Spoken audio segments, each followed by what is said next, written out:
question, Your Honor, is very simple. As I have It's mentioned, answerable Your by Honor. yes or no, Your Honor. Rule Is the 7, lead prosecutor Rule 9, is the lead Let this prosecutor not be a debate between the requesting councils. for the respondent accused to Counsel be for arraigned, Your Honor? respondent. kapag nabibili ang katapatan, nawawala ang integridad. At kapag nabibili ang opisyal, nabubudol ang bayan. Ang malinaw na layunin sa likod ng mga paratang na ito ay ang pagpapatalsik sa isang vice-presidenteng inihalal ng mahigit 32 milyong Pilipino at bunga ng kanilang malayang pagpapasya. The prosecution asks only this. Look at the evidence. Listen to the witnesses. Examine the records. Follow the evidence wherever it leads. Judge this case not by politics, not by popularity, not by fear, not by loyalty. Mahalagang tandaan ang mahigpit na paalala ng ating Korte Suprema. Impeachment is not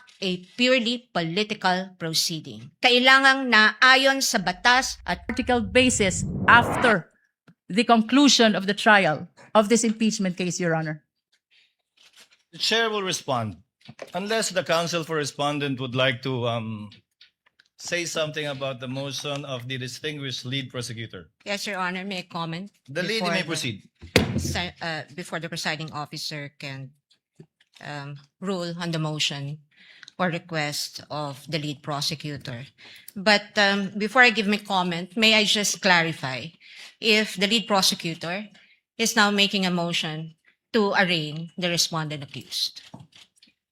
Your Honor, whether this is arraignment or otherwise, the motion of the prosecution is very much consistent with the Senate rules on impeachment. I think the question, Your Honor, is very simple. As I have It's mentioned, answerable Your by Honor. yes or no, Your Honor. Rule Is the 7, lead prosecutor Rule 9, is the lead Let prosecutor this not be a debate between the requesting councils. for the respondent accused to Counsel be for arraigned, Your Honor. respondent, kindly make your comments and avoid asking questions from the counsel for the prosecutor. We will recognize the counsel for respondent for her comments on the motion and the manifestations made by the lead prosecutor for the House. You may proceed, ma'am. Thank you, Your Honor. I believe I have a standing question to the lead prosecutor, and I would like to ask her for the legal basis for requiring the respondent to be arraigned today. Because, Your Honor, I note that in her request earlier and manifestations given for the respondent to be arraigned today, she cited Rule 7, Rule 9, and Rule 21. However, in Rule 7, it very clearly states that if the person impeached after service shall fail to appear either in person or by counsel on the day so fixed, or appearing shall fail to file his answer to such articles of impeachment, the trial shall proceed nevertheless as upon a plea of not guilty. Well, this rule is clear. It does not talk about any arraignment. And if we take a look at this sentence, everything here has been satisfied. The respondent accused is here, has attended through counsel. She may not be in person, but the notice given to the defense is that she may appear through counsel. Second thing is that the respondent accused was also able to file her answer. And so Rule 7 does not support the request of the lead prosecutor that the respondent accused be arraigned today. Now, on the matter of Article 9, counsel also say that the person impeached shall then be called to appear and answer the articles of impeachment against him or her. And if he or she appears, or any person for him or her, the appearance shall be recorded, stating particularly if by himself or by agent or counsel, naming the person appearing in the capacity in which or he appears. If he or she does not appear, either personally or by agent or counsel, the same shall be recorded. And for all intents and purposes, respondent is present today through counsel. There is also nothing in Rule 9 that requires the reading of a 23-page articles of impeachment, which will be a waste of judicial time. Now, finally, under Rule 21, Your Honor, may I just correct the manifestation earlier by counsel, because it would seem to me, unless a reading of the transcript would say that I'm mistaken, but I seem to have heard the lead prosecutor claim that the voting on the articles of impeachment will be per article. Well, that's true, but the first sentence of Rule 21 says, the trial of all the articles of impeachment shall first be completed before the senators vote on the final question on whether or not the impeachment is sustained.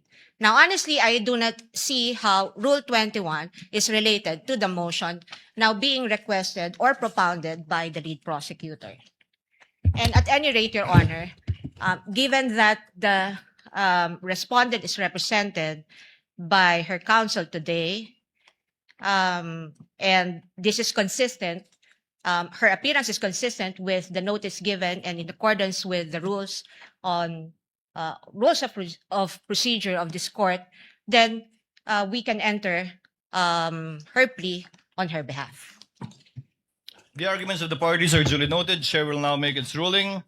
The articles of impeachment were deemed read and spread into the records when it was referred by the Senate to the Committee on Justice for the proper issuance of summons.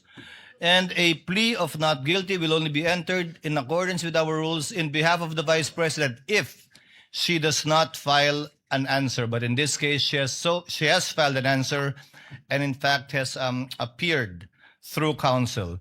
Insofar as the reading of the articles of impeachment is concerned, it will be done at the final resolution of this case when it is put to a vote by the senator judges, where each article of impeachment will be read before a vote shall be taken thereon. For those reasons, the motion is denied, and the lead prosecutor, Representative Luistro, may proceed with her opening statement. Kindly be mindful of the clock. And before recognizing you, ma'am, may I remind the counsels for the parties to kindly address the chair with respect to anything and everything they want or wish to say before the court, and not to address each other. The lady may proceed. Representative Luistro, you are recognized, and you have 15 minutes for your opening remarks. We thank the court, Your Honor.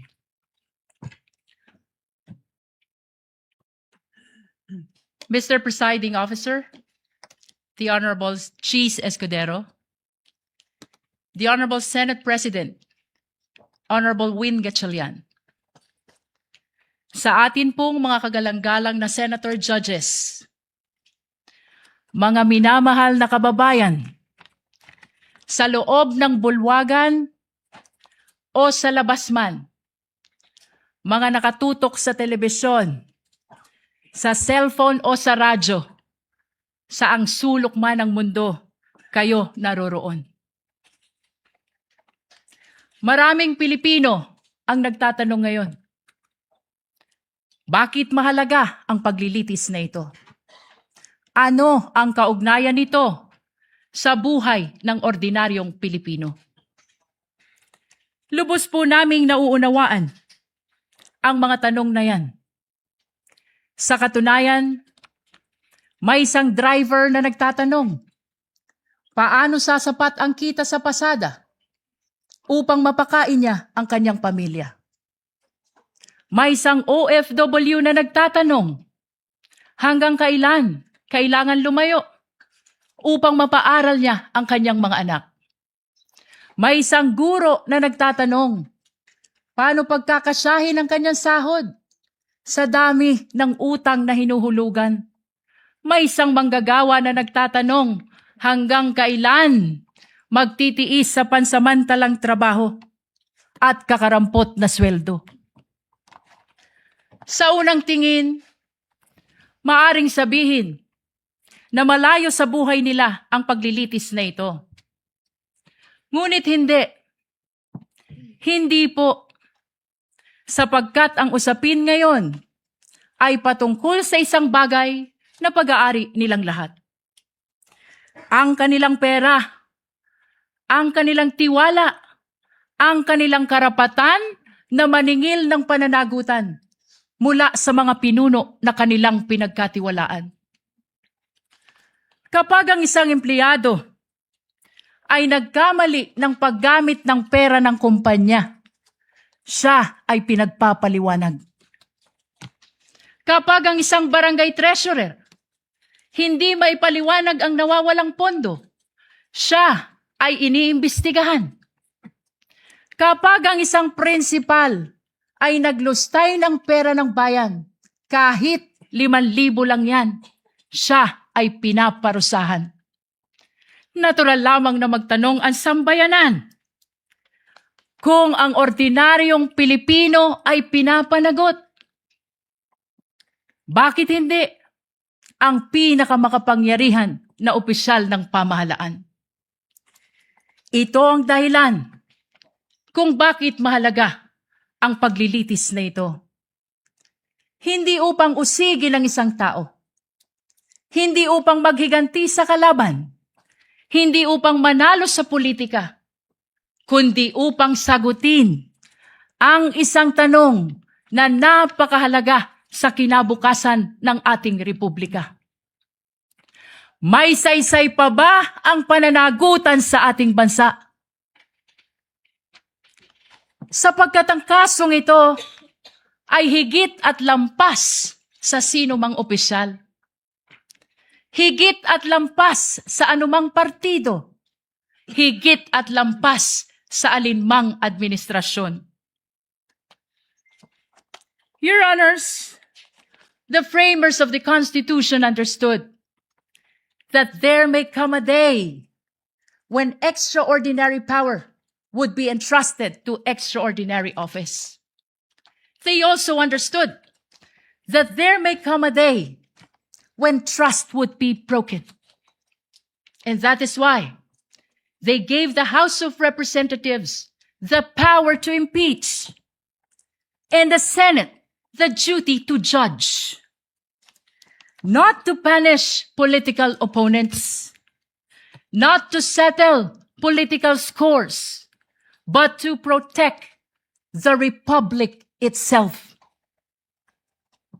That is why the Constitution declares public office is a public trust.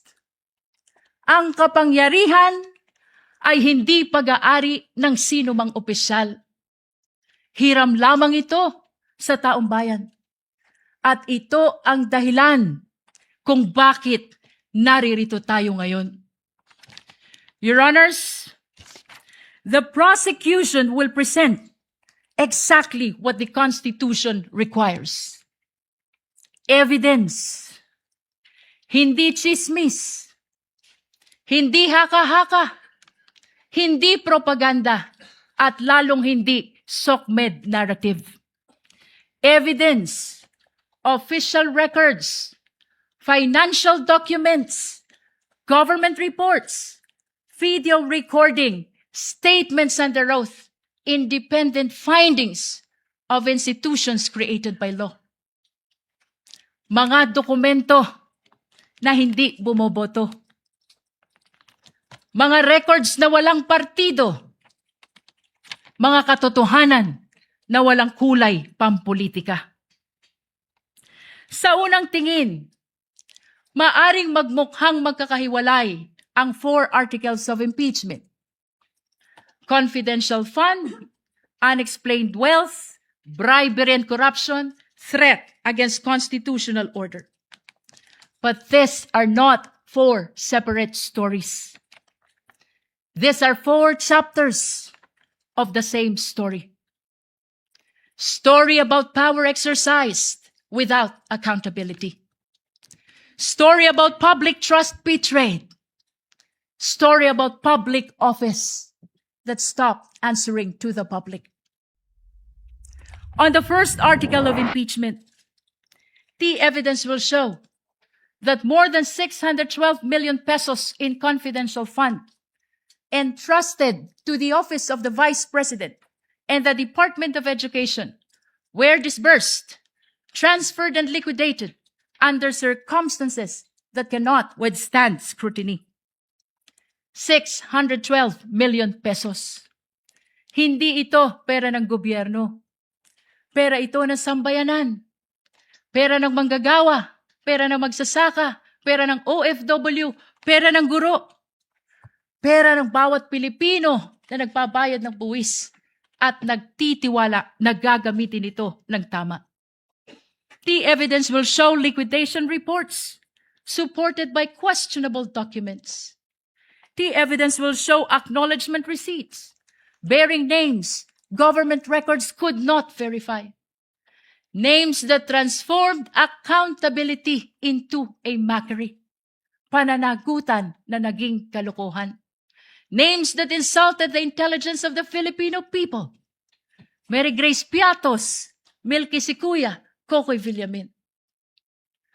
On the second article of impeachment, the evidence will show financial transactions involving billions of pesos associated with the respondent and her husband.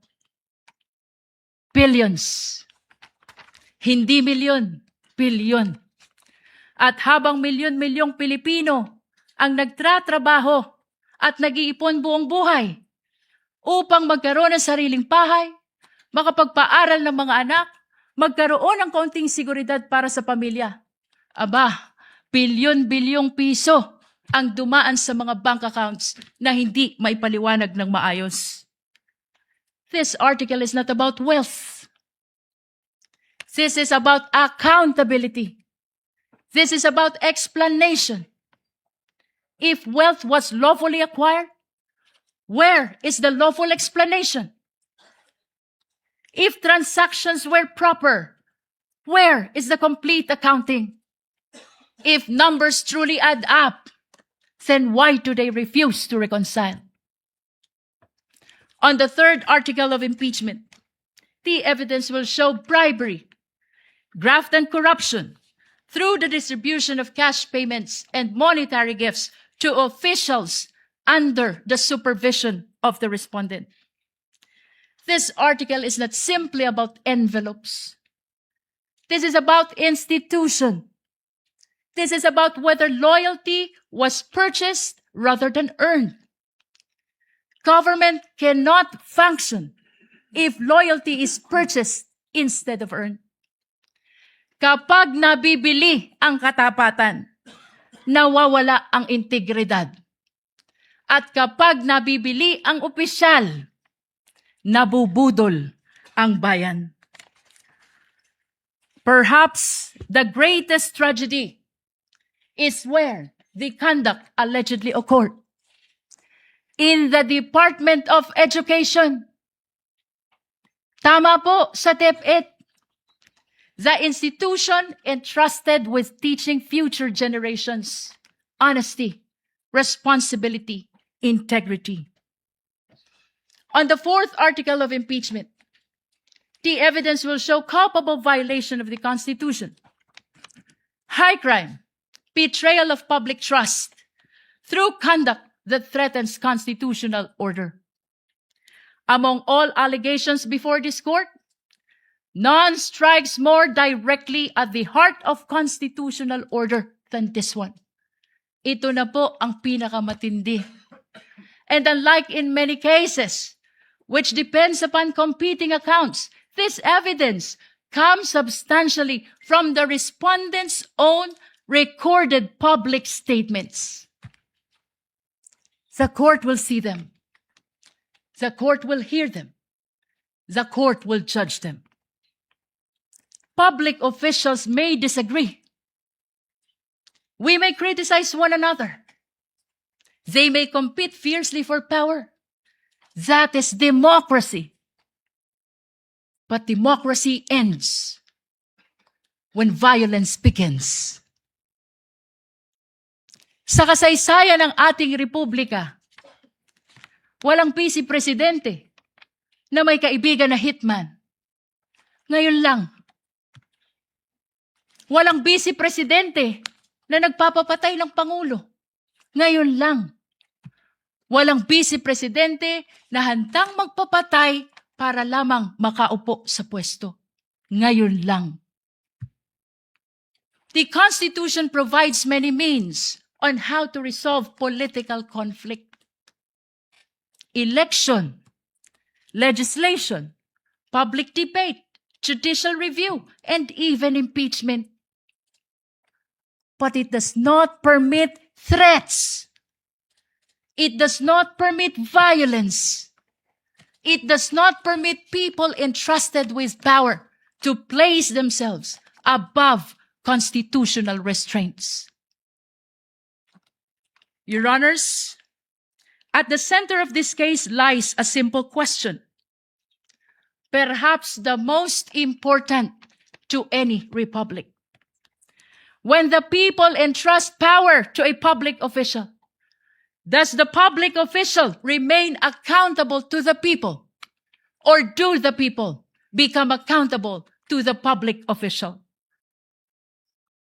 The Constitution's answer is very clear. Power belongs to the people. Public office is merely borrowed. And every borrowed power carries with it the obligation to account for its use. If a barangay treasurer must account for public fund, then so must the vice president. If an ordinary public servant can be investigated, then so can the highest officials of the government. If ordinary citizen is expected to obey the rules, then surely those who govern them must obey them first. Otherwise, what lessons do we teach our children?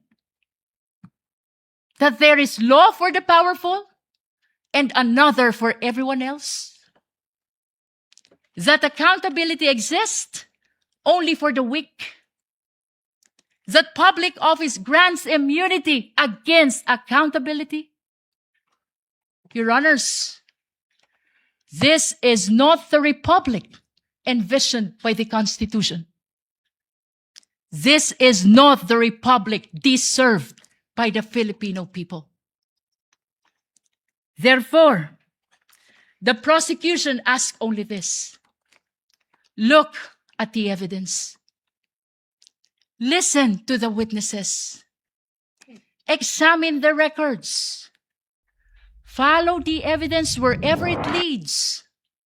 Judge this case not by politics, not by popularity, not by fear, not by loyalty. Judge this case by the Constitution.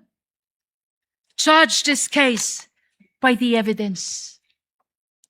Years from now, future generations will not remember today's political alliances. They will not remember today's headlines. They will not remember today's slogans. What they will remember is when accountability was tested, the institutions of the Republic stood firm. They will remember only one thing: what this court did when the Constitution called. Future generations will not ask how powerful the respondent was. They will not ask how loud the political debate became. But they will ask one thing: when the Constitution called, did the Republic answer? Your Honors, this is that moment. This is the moment the Constitution anticipated. This is the moment when accountability must mean exactly what it says. This is the moment when public office must truly remain a public trust. This is the moment when the Republic must demonstrate that laws are applied equally to the powerful and the powerless alike. At matapos marinig ang mga saksi, matapos masuri ang mga dokumento, matapos matimbang lahat ng ebidensya, ang prosekusyon ay naniniwala at naninindigan. Isa lamang ang maliwanag na konklusyon. Ang tiwalang ipinagkaloob ay nilabag. Ang kapangyarihang ipinahiram ay inabuso. At ang konstitusyon mismo ang humihingi ng pananagutan. Amid the clarity of the mandate of the Constitution. Political noise continues. Political squabbles continues. Political division continues. Please, let me conclude. Salus populi est suprema lex. The welfare of the people is the supreme law. Thank you, Your Honor. The opening remarks of the prosecution through the lead counsel is duly noted. Opening remarks for the respondent. Counsel for respondent has 15 minutes, and we will give you the same latitude we gave counsel for the prosecution for an additional 3 minutes, should you so need it. You may proceed, ma'am. Thank you, Your Honor. Your Honors, fellow Filipinos, good afternoon. As we begin today the impeachment trial of the Vice President, and in the days ahead, this court will undertake its constitutional task of receiving and weighing the parties' evidence, and ultimately to decide whether these pieces of evidence justify either a judgment of conviction or acquittal, guided only by its members' conscience and their solemn oath to do impartial justice. The present undertaking of this court, therefore, not only carries the weight of the Constitution, but also the imprint of our nation's history, because the Filipino people have shown that they never forget. We, as a nation, never forget. But why is the act of remembering important? What does it matter to our history and to ordinary Filipinos? Because in this trial, the prosecution proposes that we unseat the Vice President elected to office by more than 32 million Filipino people, more than the number of votes cast for the sitting president, and much greater than any of the votes secured by each of the members of the House of Representatives who now are here to prosecute her and seek to undo this people's choice. Sa makatwid, ang malinaw na layunin sa likod ng mga paratang na ito ay ang pagpapatalsik sa isang vice-presidenteng inihalal ng mahigit 32 milyong Pilipino at bunga ng kanilang malayang pagpapasya. Whatever one's political persuasion is, the reality is that the prosecution now comes before this court to remove a vice president chosen by an overwhelming number of the electorate. You all have heard the prosecution say repeatedly that this is because they seek accountability, that the people have a right to hold their leaders accountable. This is not a matter of debate. Indeed, the people have a right to demand accountability from their leaders. What we have yet to hear from the prosecution, however, is this. When the Constitution declared under Section 1, Article 11, that public office is a public trust and that public officers and employees must at all times be accountable to the people, serve them with utmost responsibility, integrity, loyalty, and efficiency, act with patriotism and justice, and lead modest lives, the Constitution does not only speak to the Vice President. It also demands the same standards from the prosecutors. Being public officers themselves, the public prosecutors and the members of the House of Representatives are also held to the same constitutional standard. And so we must remember what history tells us. This is not the first time that members of the House of Representatives have attempted to remove the Vice President, and in a manner not compliant with the Constitution. In a July 25, 2025 decision, the Supreme Court unanimously declared in Duterte versus House of Representatives, GR numbers 278353 and 278359, that the impeachment proceedings in the House of Representatives were tainted with grave abuse of discretion, rendering the articles of impeachment that the House transmitted last year to the Senate as void ab initio. Early this year, The Supreme Court unanimously denied with finality